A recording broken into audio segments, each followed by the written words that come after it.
الرسالة دي أجمل رسالة إنسانية جات لي، أجمل رسالة إنسانية جات لي فعلا على مدى أنا بقالي معاكم 5 سنين أو أكتر، فهقراها لكم. بس يعني امسكوا نفسكم من البكاء أو من الانفعال الشديد مع هذا الرجل اللي طلب إن ما نقولش اسمه. الرسالة دي بعديها هيبقى فيه تعليق خفيف جدا جدا مرعب، تعليق مرعب.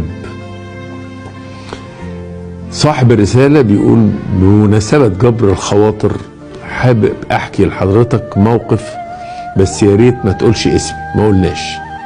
اما اتجوزت الدكاترة قالوا لي ان هو مش هيخلف، صعب يكون اب.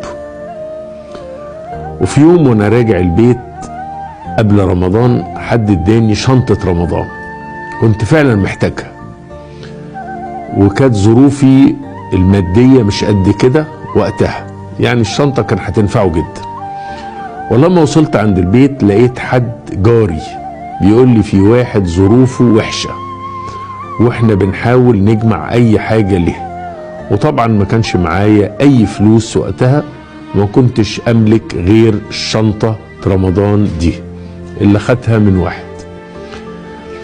انا هديها للراجل وربنا قادر يرزقني بشنطة تانية، هو قال لنفسه كده، من اي حد. وبالفعل اديتها للراجل اللي محتاجها، وفضل يدعي لي ان ربنا يجبر خاطري ويفرحني ويكرمني بالذرية الصالحة.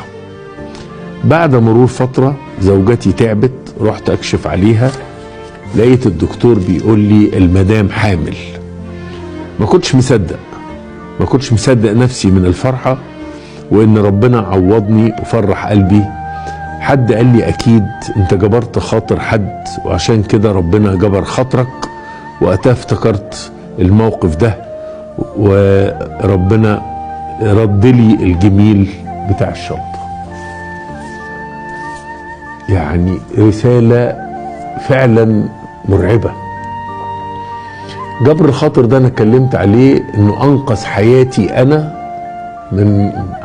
من 10 سنين او من 15 سنة، وحكيت القصة دي في كل حتة بروحها عشان اقول للناس جبر خاطر بيعمل ايه. كان مولد النبي عليه الصلاة والسلام وكان اجازة، 8 الصبح التليفون ضرب، كان ارضي حتى مش موبايل. لقيت جاري بيقول لي انا حماتي 92 سنة دخلت عندك في العناية المركزة في القصر العيني. بصوا الكلمة بقى اللي قالها: جبر